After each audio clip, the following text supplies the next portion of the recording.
Alright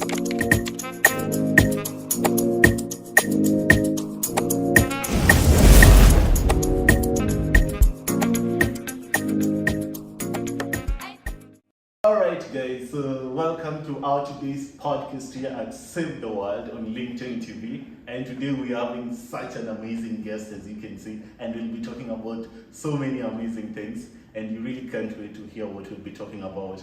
And because we don't want to take much of your time, we'll go straight to the conversation that we are having today. So today really we'll just be talking about how the marine conservation can contribute to the climate change action, especially among the young people. So that will be the topic of the day today. And I believe by the end of this particular conversation, we'll be at a better level on understanding, the role of marine conservation. Yeah, so we're going to just start it straight away. So sit back, relax, and watch this. Don't forget to subscribe as well. Yeah. So welcome to Save the World podcast. Thank you. Thank you, Lincoln. So to our guest there, who are you?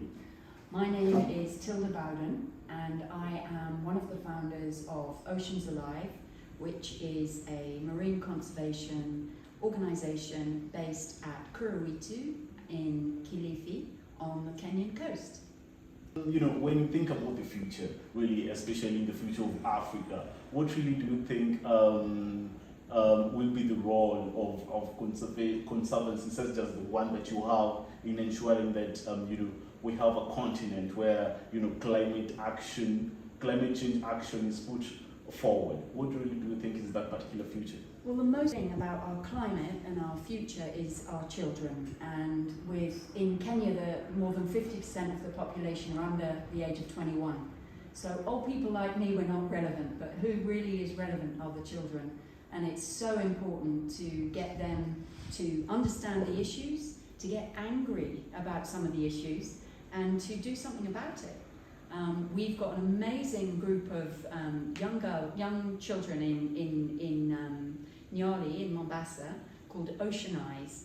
And these children are aged between 12 and 13.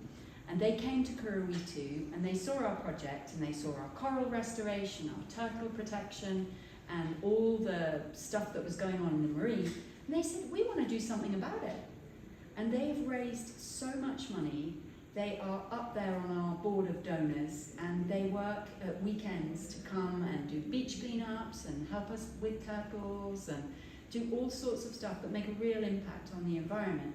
And they're young children, and we love them. As we work with the UN, we work with huge donors, and we value the Ocean Eyes group as we do these big organisations, because they're really helping to make a difference. What you in a nutshell, but someone probably of you would want to know exactly and more elaborately, what do you do? So at Oceans Alive, what we do is we have worked with the local community. It's very important that everything we do is with and for the community. If we try and tell the community, don't fish here, don't fish there, what are they going to do? It's a fishing community. So we've got to work with the community and make sure we're all on the same page. We all agree. We have our marine protected area, which we call the nursery, and then the fishing areas, which is the university. But if we don't leave the nursery to breed and get healthy and to rebalance, there's nothing in the university. So working with the local community is really exciting because we understand their needs. We can't say no fishing. We have to look at what nature does. If we give nature a chance to rebalance and not exploit nature to a degree of killing nature, if we can just take the pressure off and let nature recover. And we've got this marine protected area, which is a no fishing zone. And it's really powerful, and it's meant that our fishing in the area for the local community is much, much better than it was before we started. Wow, Session really. As a founder and as one of the leaders of the Oceans Alive initiative, what are some of the innovative ways that you people are engaging in to ensure that you balance between serving your purpose and also staying in the community, because a lot of these conservations that we have in Kenya, the thing is that they have been having a lot of conflicts with like the community members here. Exactly. My answer, I'll keep it short.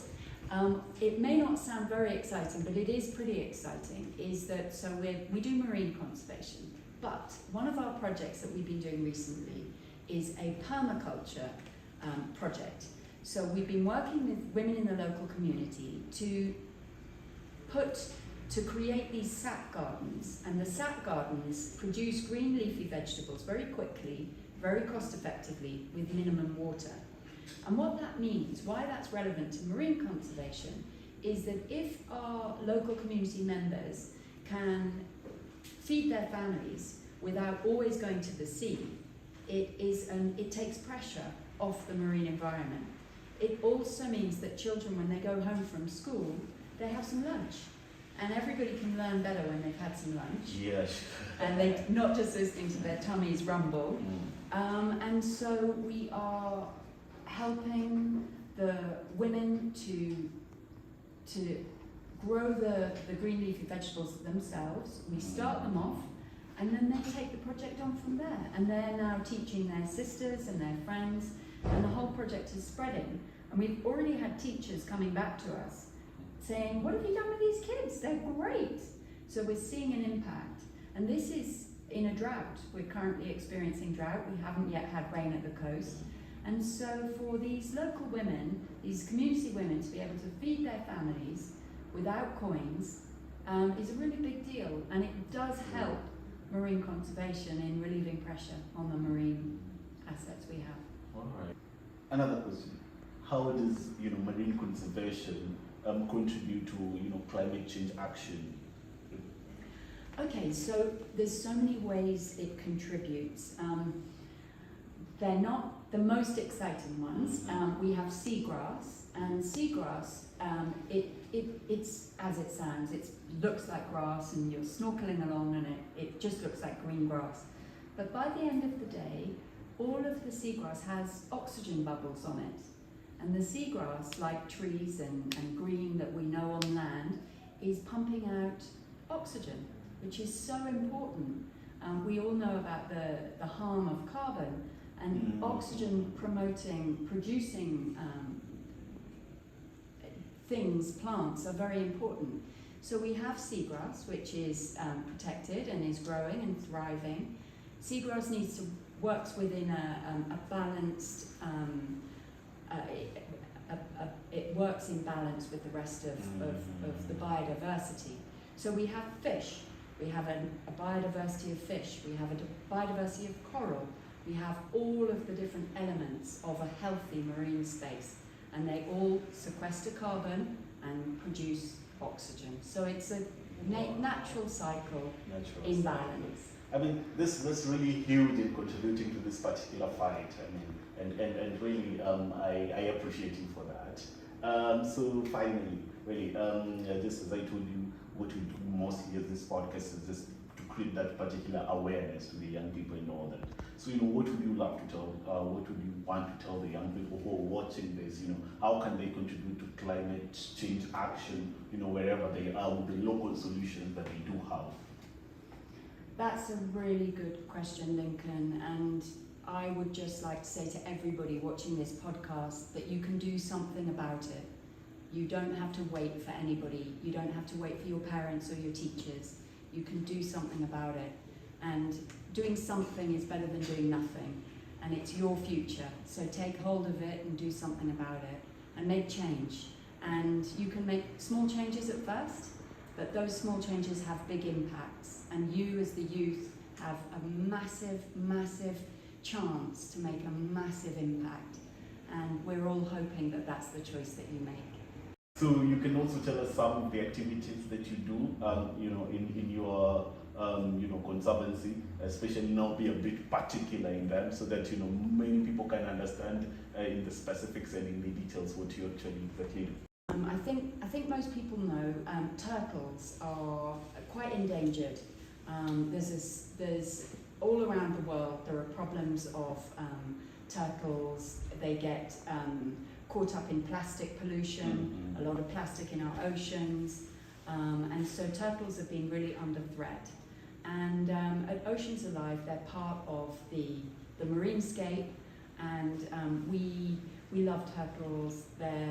Seeing turtles hatch is one of the sweetest things you'll ever see in your life. They are so cute, guys, and they're incredible. They're like the size of a matchbox, and they shuffle to the sea, and they're just gorgeous. But quite aside from the kind of Disney joy of it, in our community, when people are poor, they will find food wherever they can. And we have, as many coastal communities have, a lot of turtle poaching. And turtle poaching is actually, if you're caught and prosecuted by the law, by the police, it's a life jail term. So it's a serious crime. It's a serious offense, yeah. But people still, they're hungry, they want to make money, and they catch turtles when they come up to lay, and they kill them, and all those eggs that mother turtle would have laid are lost.